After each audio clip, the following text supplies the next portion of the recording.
He brought his mistress to the awards party to prove he had won, but the night had already chosen its true center long before he walked in.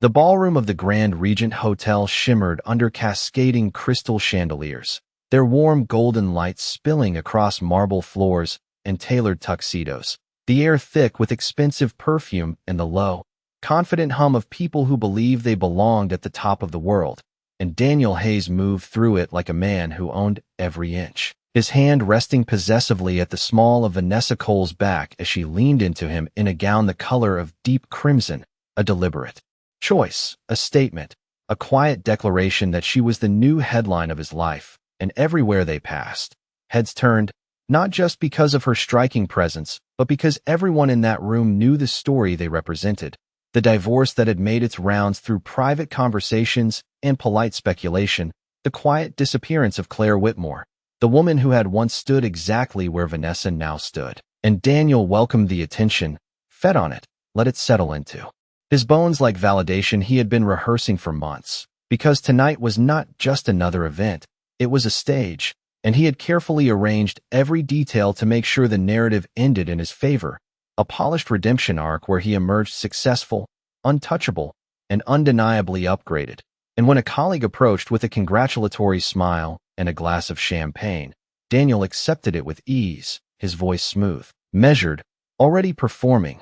Quite a night, the man said, glancing at Vanessa with open admiration, and Daniel only smiled slightly, as if this outcome had always been inevitable, as if there had never been any other version of the story. But beneath that calm exterior was something sharper, something intentional, because he wasn't just here to celebrate.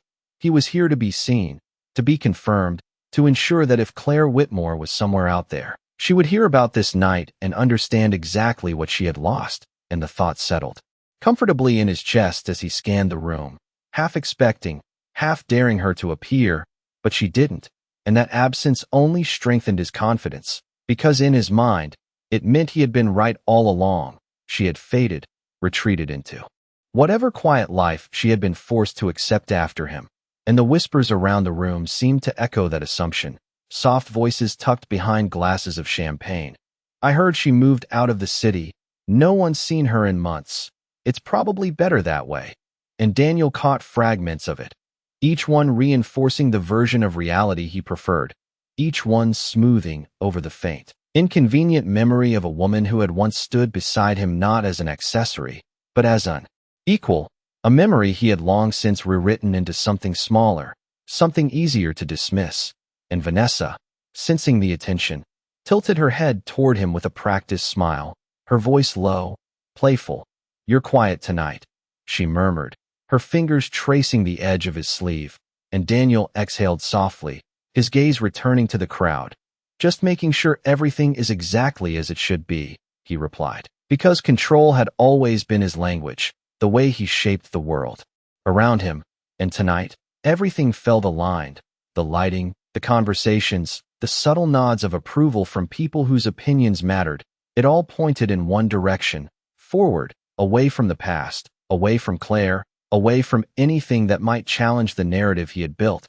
And yet, somewhere near the entrance, unnoticed at first, a slight shift moved through the room, almost imperceptible, like a change in air pressure before a storm, a pause in the rhythm of conversation, a flicker of attention redirecting itself towards something, or someone, new.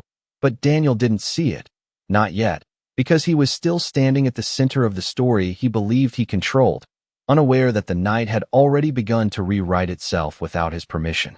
The shift did not arrive with noise. It arrived with absence, a subtle thinning of the air near the entrance as conversation softened, as laughter lost its edge, as if the room itself had paused to reconsider what mattered, and one by one, heads began to turn, not abruptly but gradually, like a ripple moving across still water, and Daniel felt it before he understood it. A faint disruption in the rhythm he had so carefully curated, his brow tightening almost imperceptibly as his gaze followed the movement of others, drawn toward the far end of the ballroom where the grand double doors had just opened without announcement, without spectacle, and she stepped inside as if she had never left.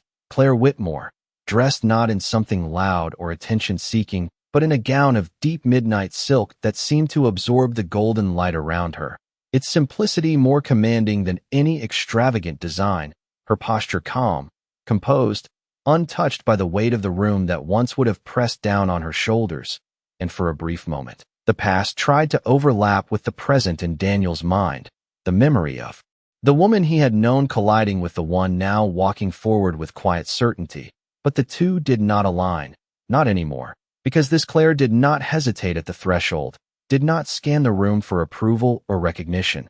She simply moved, each step measured, unhurried, as if she already knew exactly where she belonged.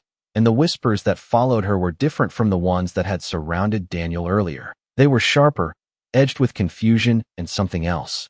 Something closer to intrigue. "Is that her?" someone murmured. "I thought she disappeared." Another voice added, but Claire did not acknowledge any of it. Her gaze steady, her expression unreadable, as she passed clusters of people who instinctively shifted to make space without fully realizing why. And Daniel's grip tightened slightly around his glass, the cool condensation pressing into his palm as a strange tension began to coil beneath his composed exterior. Because this was not how the night was supposed to unfold. She was not supposed to be here. Not like this. Not without hesitation. Not without the visible traces of the life he had assumed she had been forced into.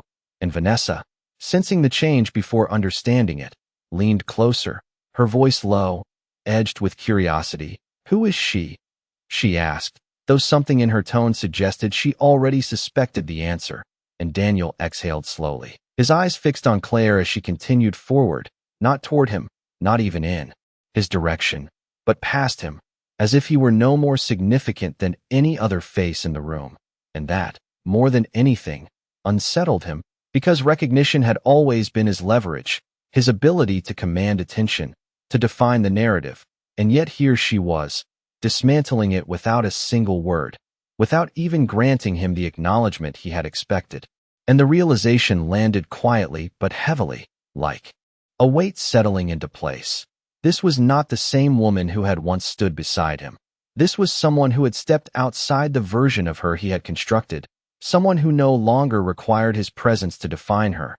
And as Claire reached the center of the ballroom, the subtle shift in the room deepened, not louder, not chaotic, but more focused, more deliberate, as if an invisible axis had tilted. And the attention that had once orbited Daniel began, slowly and undeniably, to drift away from him and toward her. And he could feel it, not in what was said, but in what was no longer directed at him. The glances that passed him by, the conversations that adjusted course, the energy that no longer responded to his presence with the same certainty. And for the first time that evening, a quiet, unfamiliar thought surfaced beneath his confidence, something he could not immediately dismiss. Something that lingered just long enough to unsettle the foundation he had built. The night was no longer following his script. It happened before anyone said a word, before any formal introduction could frame it. The room itself seemed to lean, as if pulled by an unseen force toward the quiet center Claire had created simply by existing within it. And Daniel felt it in the way conversations no longer returned to him, in the way eyes moved past him with a fleeting politeness that no longer carried weight. And for a moment he told himself it was temporary, a passing curiosity, nothing more than the novelty of her unexpected appearance. But then the second shift began, subtle yet undeniable, as staff members who had earlier hovered attentively around him now redirected their focus elsewhere, their posture straighter, their tone more precise, as if responding to a different gravity entirely. And Daniel followed their line of attention just in time to see him, not entering with spectacle, not announcing himself with noise, but already there, as if he had always belonged to the architecture of the evening. Ethan Blackwood stood a few steps behind Claire, his presence defined not by movement but by stillness, a quiet authority that did not demand attention yet commanded it without effort, his tailored charcoal suit understated, his expression calm, observant, as though the entire room was simply another equation he had already solved. And Claire did not turn toward him immediately. She did not need to, because the connection between them was evident in the smallest details, in the slight angle of her posture, in the way space adjusted around them as a single unit rather than two separate figures. And a murmur began to spread, Not loud, not chaotic, but sharp, precise, carrying recognition through the room like a current. That is Blackwood. Someone whispered, the Blackwood. Another voice confirmed, and the name landed with a weight that did not require explanation, because everyone there understood exactly what it meant. Investment portfolios, acquisitions, influence that extended far beyond a single industry. And Daniel felt something tighten in his chest. Not yet panic, not yet fear, but something unfamiliar, something that resisted the narrative he had built so carefully, because this was not part of the script. This was not an outcome he had prepared for. And Vanessa's hand pressed slightly into his arm, her earlier confidence thinning into uncertainty as she followed his gaze, her voice quieter now. "Why is everyone looking at him?" she asked. But Daniel did not answer, because the answer was unfolding in front of him in real time. And then, as if the room itself required confirmation, a member of the event committee approached, her smile composed yet distinctly more respectful than the one she had offered Daniel earlier. And she inclined her head slightly toward Claire. "Ms. Whitmore," she said, her tone careful, deliberate. "We are ready for you whenever you are." And for the first time since she entered, Claire paused, not out of hesitation, but with intention, her gaze lifting calmly toward the stage at the far end of the ballroom. And only then did Ethan step forward, closing the small distance between them with an ease that felt inevitable, his hand resting lightly at her back, not possessive, not performative, but steady, anchoring. And when he spoke, it was not loud, not meant for the entire room. Yet somehow it carried.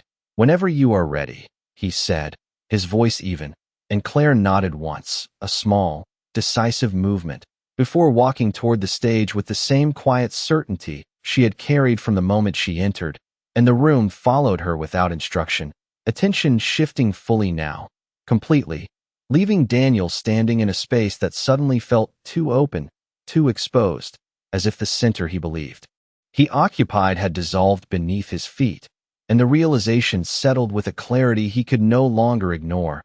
He had not lost control in a dramatic collapse. There had been no confrontation, no raised voices, no visible conflict. The shift had been silent, precise, absolute.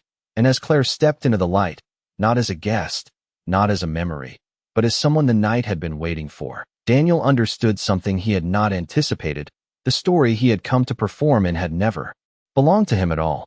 The stage lights did not flare dramatically. They settled, soft and deliberate, casting a warm, focused glow that seemed to separate Claire from everything else in the room, as if the rest of the ballroom had quietly stepped back to give her space without being asked. And for a brief moment there was a stillness, the kind that does not come from silence, but from attention held too tightly to break. And Claire stood there without rushing to fill it, her hands resting naturally at her sides, her expression composed, as though she had stood in rooms like this 100 times before and had nothing left to prove to anyone inside it. And Daniel watched from where he stood, the distance between them no more than 30 feet, yet suddenly impossible to cross, his mind searching for something familiar in her posture, some trace of the woman he once knew. But there was nothing to anchor to, nothing that responded to him, nothing that belonged to him anymore. And the realization did not arrive as a sharp blow, but as a quiet erosion, the kind that reshapes everything before you notice it has begun. And then the host's voice carried across the room, polished and confident. "Ladies and gentlemen, before we continue with tonight's awards, we would like to take a moment to recognize a partner whose vision has not only supported this event, but redefined what it stands for." And a ripple of anticipation moved through the audience, subtle but unmistakable, as if the room itself leaned forward again, this time with purpose. And the host turned toward Claire with a smile that held a different kind of respect, not social, not performative, but earned. "Please join me in welcoming Ms. Claire Whitmore." And the name landed cleanly, without embellishment, without explanation, yet it carried further than any introduction Daniel had received that evening, because it did not need context, it did not need validation, it simply existed. And Claire inclined her head slightly, acknowledging the moment without claiming it, before stepping closer to the microphone. Her voice, when she spoke, steady, clear, unhurried. "Thank you," she said, and even that single word seemed to settle the room into a deeper focus. This event has always been about more than recognition, she continued, her gaze moving across the audience, not searching for approval, but connecting, deliberate and controlled. It is about creating space for ideas that are often overlooked, voices that are not always heard, and opportunities that do not announce themselves loudly. And Daniel felt the words in a way he could not immediately define, not as an attack, not as a direct challenge, but as something that existed entirely outside of him, something that did not require his reaction or his presence to hold weight. And beside him, Vanessa shifted slightly, her earlier confidence now replaced with a quiet tension she could not conceal, her eyes flicking between Claire and the people around them whose attention no longer wavered. And then the final piece fell into place, not through Claire's words, but through what followed, as the host stepped back in with a tone that carried unmistakable significance. As the principal benefactor of tonight's foundation and the lead investor behind its expansion this year, Ms. Whitmore has transformed what this organization can achieve moving forward. And the room responded not with loud applause at first, but with something more powerful: recognition, understanding, a collective recalibration of who held influence within that space. And Daniel's grip on his glass loosened just slightly, the condensation slipping against his palm as the truth settled fully into place. She had not returned to reclaim anything. She had not come to confront him. She had not even come to be seen in the way he had expected. She had come as something entirely different, something he had never considered. And as the applause finally rose, filling the ballroom in a steady, undeniable wave, Daniel stood within it, yet completely outside of its meaning. Because for the first time that night, and perhaps for the first time in a long time, he understood that the absence he had once dismissed had not been emptiness at all. It had been preparation.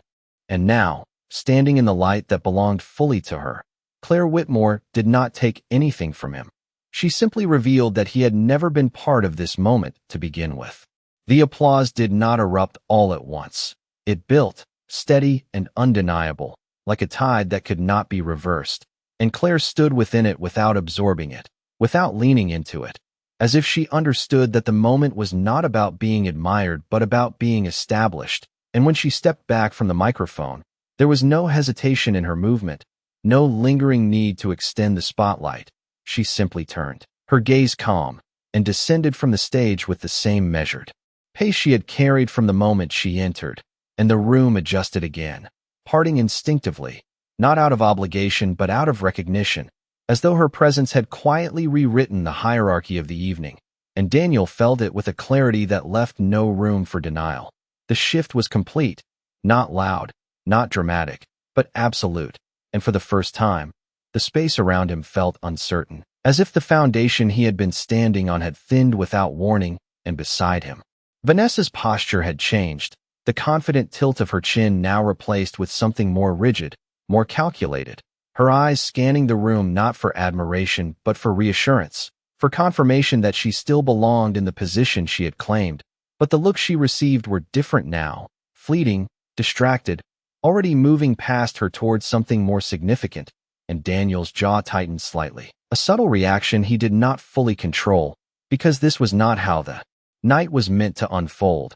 He had come prepared to be seen, to be validated, to solidify the version of himself he had been presenting. But that version no longer held the same weight. Not in this room, not tonight. And before he could fully process the shift, Claire was closer than he expected, her path bringing her within a few feet of him, close enough that the faint scent of her perfume, something understated and clean, reached him with a familiarity that felt almost disorienting. And for a fraction of a second, time seemed to narrow, the noise of the room dimming just enough to isolate the moment. And Daniel straightened slightly, instinctively, preparing for something, a glance, a word, some acknowledgement that would re-establish a connection, even if only briefly. But it did not come. Claire's gaze moved past him with quiet precision, not avoiding him, not deliberately dismissing him, but simply not stopping, as if he no longer occupied a space that required recognition. And that absence of reaction landed harder than any confrontation could have, because it offered him nothing to push against, nothing to reclaim, nothing to reinterpret. It simply existed as fact. And Vanessa, sensing the tension she could not fully understand, spoke under her breath, her voice tight. "Is she ignoring you?" And Daniel did not answer, because the question itself felt too small for what was actually happening.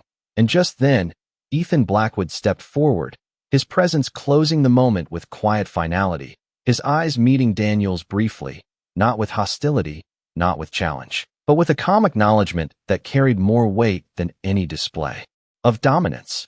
And then his attention shifted back to Claire as if that brief glance had already served its purpose. And in that instant, Daniel understood something that unsettled him more than anything else that night. This was not a competition he had lost. It was one he had never been part of. And as conversations resumed around them, reshaped by the new center of gravity, Daniel stood within the same room, under the same lights, surrounded by the same people, yet everything felt altered in a way he could not undo, because the narrative he had constructed so carefully had not been shattered. It had simply been made irrelevant. And Claire Whitmore, without raising her voice, without confronting him, without even pausing, had shown him exactly where he stood, not beneath her, not above her, but entirely outside the world she now moved in. The music resumed as if nothing had changed, a soft orchestral blend slipping back into the air, but the rhythm of the room no longer belonged to Daniel, and he could feel it in the way conversations no longer circled him, in the way people who had greeted him earlier now offered only brief nods before their attention drifted elsewhere, drawn by something more substantial, more permanent than the temporary performance he had constructed, and he remained still for a moment longer than necessary. The glass in his hand now half empty, the condensation no longer cool, but slick, a small, physical reminder that time had continued moving forward without him at the center of it. And Vanessa shifted beside him again, her voice quieter now, edged with something she could not fully mask.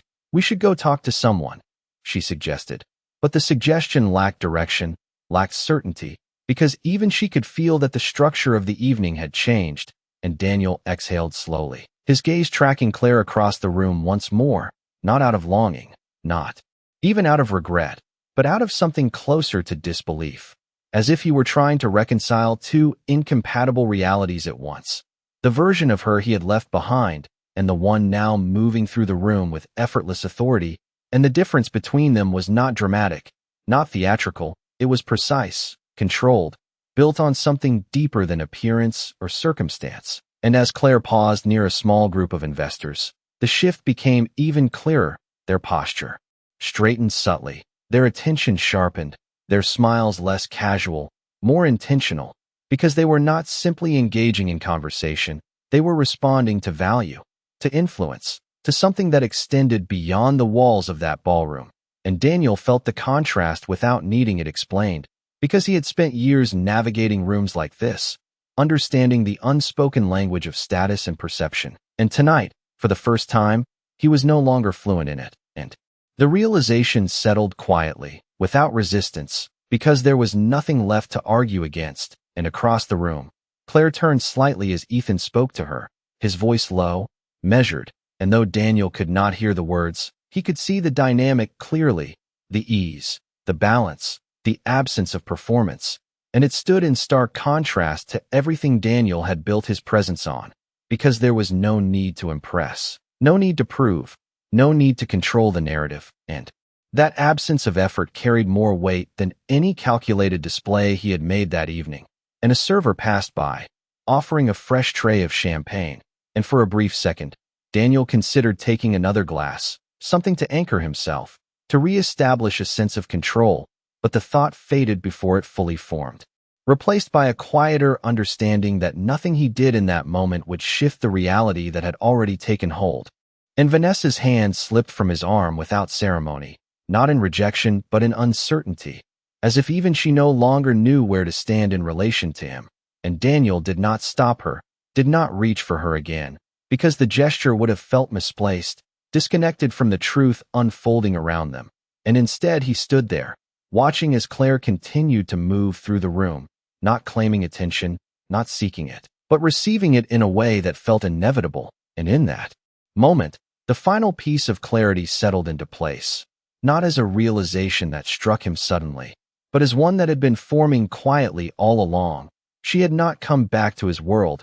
She had built a different one entirely, one that did not require his presence, his approval, or his recognition. And as the evening continued around him, seamless, uninterrupted, Daniel understood something he could no longer ignore. He had not been replaced, he had been outgrown. The distance between them no longer mattered, not in feet or steps, because what separated Daniel and Claire now was not space but reality. And the more he watched her move through the room, the clearer that separation became, not as something dramatic or abrupt, but as something that had been forming long before this night ever began, quietly, deliberately, beyond his line of sight.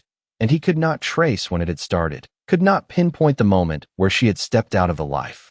He understood and into something entirely her own, and that absence of awareness unsettled him more than anything else, because it meant the shift had happened without his influence, without his permission, without even his notice, and that realization settled deeper with every passing second as he observed the way people approached her now, not casually, not out of obligation, but with intention, their tone measured, their attention undivided, as if they understood instinctively that she was not someone to be managed or impressed, but someone to be respected. And Claire responded to each interaction with the same composed ease, her voice steady, her gestures minimal, never extending herself too far, never pulling back, always in control of the space she occupied. And Daniel recognized the contrast without needing to articulate it, because he had once been the one who dictated those rhythms, the one who set the tone, the one who determined how others engaged. And now, standing just outside that current, he felt what it was like to no longer be the reference point, to no longer be the center others aligned themselves around. And beside him, Vanessa had grown noticeably quiet, her earlier energy replaced by a stillness that suggested calculation rather than confidence, her eyes flicking between Claire and the shifting dynamics of the room as if trying to understand where she now fit within it. And Daniel did not look at her, not out of dismissal, but because her presence no longer grounded him the way it had earlier in the evening. It no longer reinforced the narrative he had come to perform, and instead, he found himself drawn back to Claire, not with the intention to approach, not even with the expectation of acknowledgement, but with a quiet, persistent need to understand, to reconcile the difference between what he believed and what now existed in front of him. And as if sensing his attention without turning toward it, Claire shifted slightly, her gaze lifting toward a large display screen at the far end of the ballroom, where a presentation had begun, highlighting the foundation's upcoming expansion. And images moved across the screen with clean precision, architectural plans, community spaces, partnerships outlined with clarity. And then her name appeared again, not as an introduction this time, but as a signature, a confirmation of ownership, of authorship. And Daniel felt the final thread of his earlier certainty dissolve, because this was not a moment she had stepped into. This was something she had built, something she had shaped long before this night, something that existed entirely independent of him. And the weight of that understanding did not come with anger, did not come with regret. It came with a quiet, undeniable clarity. And as the room continued to move around them, conversations reshaping, alliances forming, attention settling where it naturally belonged, Daniel remained where he was, no longer trying to reposition himself within it, no longer searching for a way to reclaim what had already shifted beyond reach, because for the first time, he was beginning to understand that there was nothing to reclaim. And across the room, Claire Whitmore did not look back, not because she was avoiding the past, but because she had already moved beyond it entirely. The presentation continued to unfold across the large screen, each slide precise, deliberate, carrying the quiet authority of something that had been carefully constructed over time. And as the final image faded into a simple closing line, the room did not erupt into noise but settled into a deeper recognition, the kind that did not require applause to validate it. And Claire remained where she stood for a moment, her gaze steady, not lingering on the screen but moving beyond it, as if what had just been shown was only a fraction of something much larger, something still in motion. And beside her, Ethan spoke softly, his words indistinct but his tone even, and she responded with a small nod, the exchange effortless, unforced, grounded in a rhythm that did not seek attention yet held it all the same.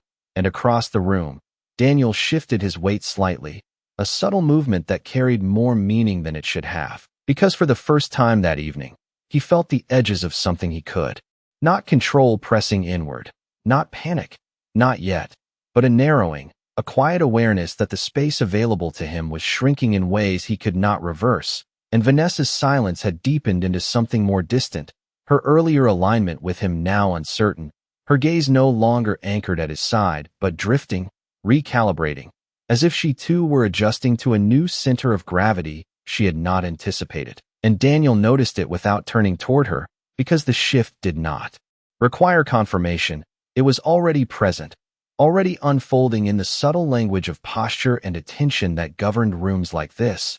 And then, as if guided by a decision made long before this night began, Claire began to move again, not toward the exit, not toward the stage, but along a path that cut through the center of the ballroom with quiet intention, and conversations softened in her wake, not out of obligation but out of instinct, as if the room itself understood that something important was passing through it, and Daniel felt it before he saw it.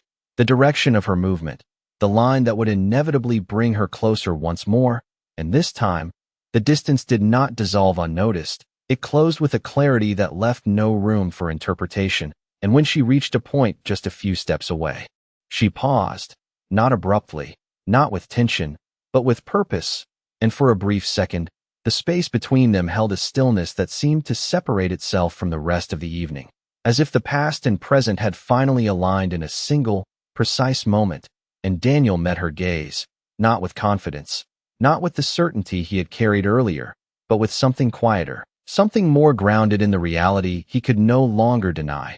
And Claire regarded him with the same calm composure she had shown all evening, her expression neutral, unburdened, as though whatever history existed between them no longer held weight in the present.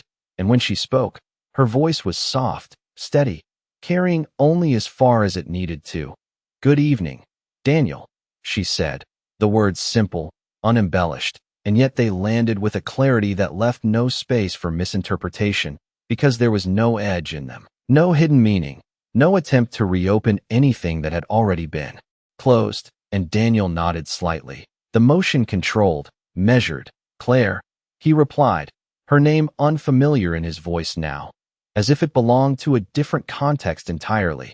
And for a moment longer, they stood there, not in conflict, not in reconciliation, but in something far more definitive, a quiet acknowledgement of distance, of change, of everything that no longer connected them. And then Claire inclined her head once, a small, respectful gesture that marked the end of the moment. Before it had even begun, and without waiting, without lingering, she continued forward, her path uninterrupted, her focus already beyond him, and Daniel remained where he was, the echo of that brief exchange settling into something he could not easily dismiss, because it had not been charged with emotion, it had not offered closure in any traditional sense. It had simply confirmed what the entire evening had been revealing piece by piece, that whatever place he once held in her life had not been replaced, it had been released, and as the room resumed its quiet motion around him, Daniel understood that this time, there would be no return to what had been, because Claire Whitmore had not come back to revisit the past, she had come to move through it. The brief exchange lingered longer than the words themselves, not because of what had been said, but because of everything that had not. And as Claire moved forward, seamlessly reabsorbed into the rhythm of the room, Daniel remained still, his gaze following her for a moment before dropping, not out of defeat, but out of a quiet recalibration he could no longer avoid, because the certainty he had carried into the evening had dissolved into something far more complex, something that did not offer easy conclusions or convenient explanations. And around him, the event continued with polished precision, servers gliding between clusters of conversation, soft laughter returning in controlled waves, the low hum of business and influence resuming its steady cadence, yet none of it seemed to reconnect with him in the same way, as if he had become slightly misaligned with the frequency of the room. And Vanessa shifted again at his side, her posture no longer angled toward him but subtly outward, her attention divided, and when she finally spoke, her voice carried a careful neutrality that had not been there before. "Do you know her well?" she asked, though the question felt less like curiosity and more like an attempt to understand her own position within the narrative that had just shifted, and Daniel paused before answering. Not because the answer was unclear, but because the simplicity of it no longer held the same meaning. "I used to," he said, the words measured, stripped of the confidence he had worn earlier. And Vanessa nodded slightly, absorbing the response without pressing further, as if she sensed that whatever history existed there was no longer accessible in the way she had assumed. And across the room, Claire had already become part of a new conversation, her presence integrated into a circle of individuals whose focus remained sharp, purposeful, and Daniel observed the interaction with a different kind of awareness now, no longer comparing, no longer measuring himself against it, but recognizing it as something distinct, something separate from the framework he had once used to define success and relevance. And the realization did not sting in the way he might have expected. It settled instead as a quiet acknowledgement, a recognition that the metrics he had relied on no longer applied within this context, and that absence of alignment left him with a clarity that was both unsettling and grounding, because it removed the illusion of competition entirely, and in its place, it left only reality. And a server approached, once more, offering a fresh glass of champagne, and this time, Daniel accepted it without hesitation, not as a gesture of reclaiming control, but as something simpler, something more grounded in the present moment, and he took a slow sip, the familiar taste no longer carrying the same sense of celebration, but something quieter, more reflective, and as he lowered the glass, his gaze lifted again, not searching for Claire, not expecting another interaction, but acknowledging the space she now occupied within the room, a space that did not overlap with his own. And for the first time that evening, he did not try to bridge that distance, did not look for a way to reinterpret what had happened or reshape it into something more comfortable.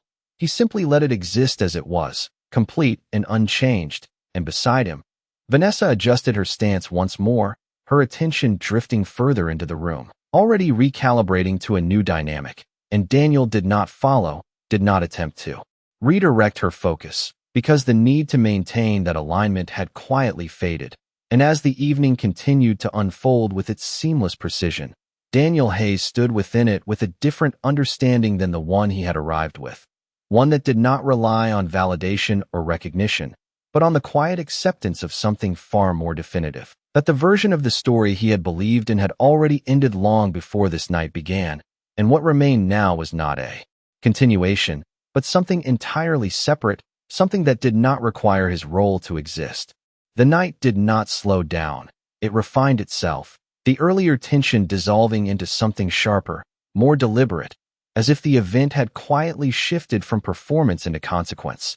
And Daniel felt it in the way conversations now carried weight, in the way decisions were being made in low voices behind measured smiles, the kind of exchanges that shaped futures without ever raising their volume. And he stood just outside of it, no longer attempting to insert himself back into the current, because the clarity that had settled within him made the effort feel unnecessary, even misplaced. And across the room, Claire had moved again, now positioned near a smaller circle that had formed organically, not by invitation but by gravity, a group of individuals whose presence signaled influence rather than display. And Ethan stood beside her, not leading, not overshadowing, but aligned, his posture relaxed, his attention precise. And Daniel watched them for a moment longer, not with the intensity he had carried earlier, but with a quieter awareness, as if he were finally seeing something he had previously misunderstood. And then, unexpectedly, the host's voice returned, cutting gently through the ambient sound. "Before we conclude this evening," he began, his tone warm but deliberate, "we have one final announcement regarding the Foundation's upcoming partnership expansion." And the room responded instantly, attention recalibrating, conversations pausing mid-sentence as eyes turned once more toward the stage. And Daniel felt the shift even before he understood its direction, a subtle tightening in the air, a sense that whatever was about to be said carried more than ceremonial weight. And the host continued, "This initiative represents one of the most significant investments in our history, and we are honored to confirm that the project will be led and overseen by Blackwood Holdings in collaboration with Whitmore Development Group." And the names landed with quiet force, not dramatic, not exaggerated, but definitive, and a ripple moved through the room, not of surprise, but of recognition, as if pieces that had been hinted at throughout the evening were now settling into place. And Daniel felt the final layer of understanding form with unmistakable clarity. This was not a coincidence, not a single appearance, not a moment of reemergence. This was structure, strategy, something built over time, and Claire was not adjacent to it. She was central to it. And as the host gestured once more toward the stage, inviting both names forward in acknowledgement, Ethan placed his hand lightly at Claire's back again, the gesture steady, familiar, and together they moved with the same unspoken coordination that had defined them all evening. Not hurried, not hesitant, simply aligned. And as they stepped into the light once more, the room responded with a level of attention that left no ambiguity. This was where the evening had been leading all along, and Daniel stood where he was, no longer searching for a way to interpret the moment in his favor, no longer trying to fit himself into a narrative that had clearly moved beyond him, and beside him, Vanessa remained quiet, her earlier presence now almost indistinct within the larger shift that had taken place, and for the first time Daniel did not feel the need to correct the perception, did not feel the need to reclaim a position that no longer existed, because the truth had settled too completely to ignore. And as Claire and Ethan stood together beneath the lights, not as a statement, not as a performance, but as a fact already established, Daniel understood that the night had not taken anything from him. It had simply revealed what had already changed, and in that revelation, there was no drama left, only clarity, and that clarity did not demand a reaction. It only required acknowledgement. The recognition did not peak with the announcement. It settled into something more enduring, a quiet certainty that lingered in the air long after the host's voice had faded. And as Claire and Ethan stepped down from the stage once more, the room did not shift away from them. It adjusted around them. Conversations realigning, opportunities forming in subtle exchanges that carried more weight than applause ever could. And Daniel watched it all unfold with a clarity that no longer resisted what he was seeing, because there was nothing left to reinterpret, nothing left to question. The structure of the evening had revealed itself completely, and he stood outside of it not by exclusion, but by truth, and that distinction mattered more than he expected, because it removed the illusion that something had been taken from him, leaving only the understanding that what he had once been part of no longer existed in the same form. And across the room, Claire paused briefly as someone approached her, a man Daniel recognized as one of the board members who had earlier spent considerable time in Daniel's orbit, and now his attention was fully redirected, his tone measured, his posture subtly deferential, and Claire responded with the same composed precision she had shown all evening, her words minimal yet effective, never extending beyond what was necessary, and Ethan remained beside her, not interrupting, not leading, simply present in a way that reinforced rather than overshadowed. And Daniel observed the dynamic with a quiet recognition that felt almost detached, as if he were watching a system operate on principles he no longer influenced. And beside him, Vanessa exhaled softly, the sound barely audible beneath the ambient noise, yet carrying a weight that suggested her own recalibration was complete. And when she finally spoke, her voice held a careful distance that had not been there before. "I did not realize she was this," she said, leaving the sentence unfinished as if no single word could fully define what they had witnessed, and Daniel nodded once, a small acknowledgement that carried no attempt to correct or expand, because explanation no longer served a purpose, and Vanessa glanced toward him briefly before her gaze moved away again, not dismissive, but detached, as if the alignment that had brought them into the evening together had quietly dissolved without confrontation, without the need for resolution, and Daniel did not reach for it, did not attempt to restore what had shifted, because the impulse itself had faded, replaced by a quieter understanding that some changes did not require negotiation. They simply existed, and as the event moved toward its natural close, the energy of the room remained steady, refined, no longer centered on spectacle but on substance, and Daniel stood within it with a stillness that felt different from earlier, not imposed, not uncertain, but deliberate, as if he had finally stepped out of the role he had been performing and into something more grounded. And across the ballroom, Claire Whitmore continued to move forward without looking back, not out of avoidance, not out of indifference, but because there was nothing behind her that required her attention anymore. And in that quiet, undeniable progression, the final truth of the evening settled fully into place, not as a dramatic conclusion, but as something far more lasting. She had not returned to change the past. She had moved far enough beyond it that it no longer had the power to define her at all. The evening began to fold in on itself with a quiet elegance, not ending abruptly, but narrowing into something more intimate, more defined, as clusters of guests shifted from broad conversations into smaller, purposeful exchanges that would carry beyond the walls of the ballroom. And Daniel felt the transition without needing to look for it, the change in tone, the subtle lowering of voices, the way decisions were now being finalized rather than introduced. And he remained where he was for a moment longer, not out of hesitation, but because there was nothing left to chase, nothing left to prove. And across the room, Claire stood near the far side of the ballroom, her silhouette framed by the soft golden light reflecting off the tall glass windows that overlooked the city skyline, the distant glow of streetlights stretching for miles beyond. And for the first time that evening, she was not surrounded by a crowd, not engaged in conversation, but simply still, as if allowing the night to settle around her rather than through her.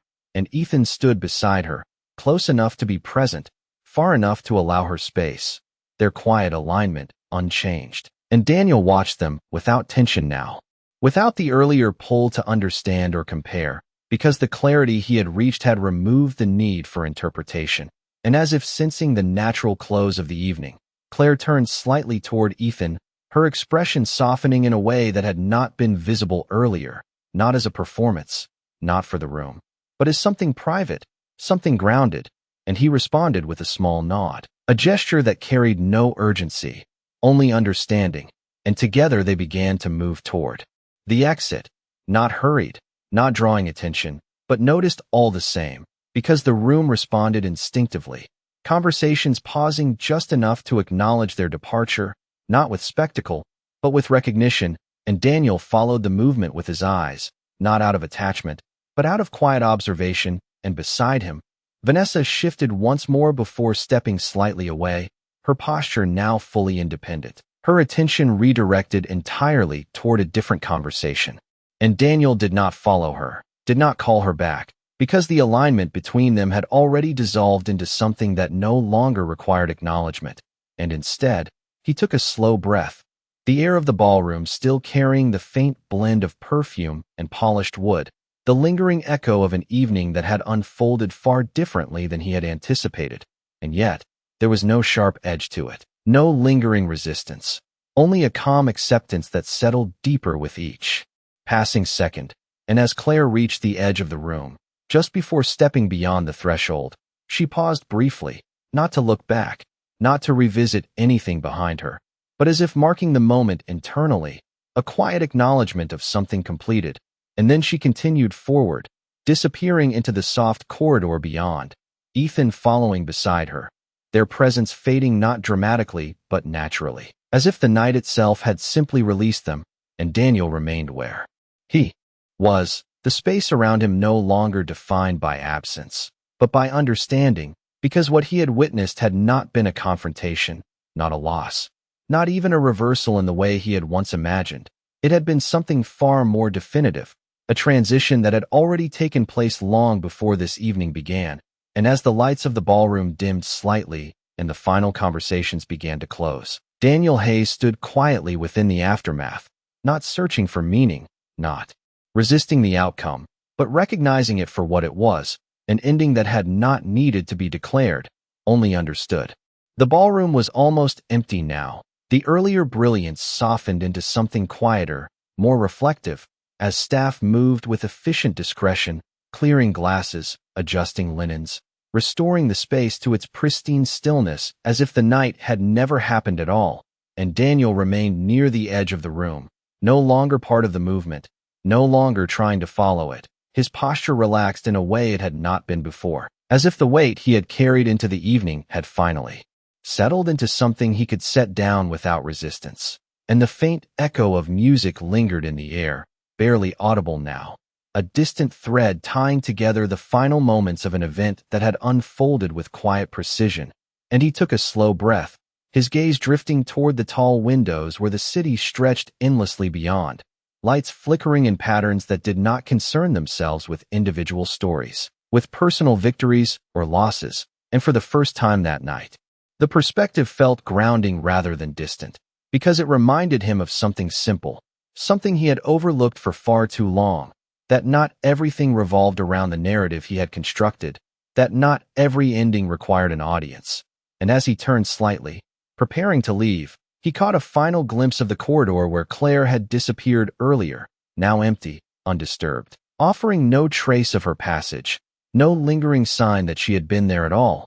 And yet, the absence did not feel like something missing. It felt complete, as if her presence had not needed to leave a mark in order to matter.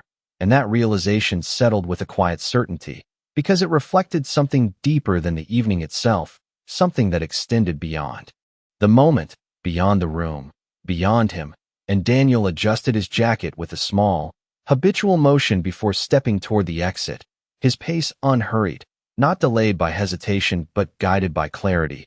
And as he passed through the ballroom one last time, the space felt different, not diminished, not emptied, but simply returned to itself, no longer carrying the tension he had brought into it, no longer shaped by expectations that had since dissolved. And when he reached the doorway, he paused, briefly, not to look back, not to reconsider, but to acknowledge the shift that had taken place, not in the room, not in the people around him, but within himself. And then he stepped forward, into the quiet hallway beyond, the sound of the ballroom fading behind him without resistance, without regret. And as he walked toward the exit, the polished floors reflecting the soft overhead lights, he understood something with a clarity that required no further explanation, that what he had mistaken for loss was simply distance, and what he had tried to control had already moved beyond him long before he noticed. And outside, the cool night air met him with a calm that felt unforced, the city continuing its steady rhythm without pause, without acknowledgement. And he stood there for a moment, not searching for meaning, not trying to rewrite anything that had already unfolded, but accepting it as it was, complete. And in that quiet acceptance, there was no need for comparison, no need for resolution, only the steady realization that some stories do not end with confrontation, they end with understanding. And as Daniel Hayes stepped forward into the night, leaving the glow of the ballroom behind him, the final truth of the evening settled fully into place, not as something spoken, but as something known. She had not needed to defeat him to move on. She had simply become someone he could no longer reach. And in that distance, there was nothing left to take back, only something to finally let go.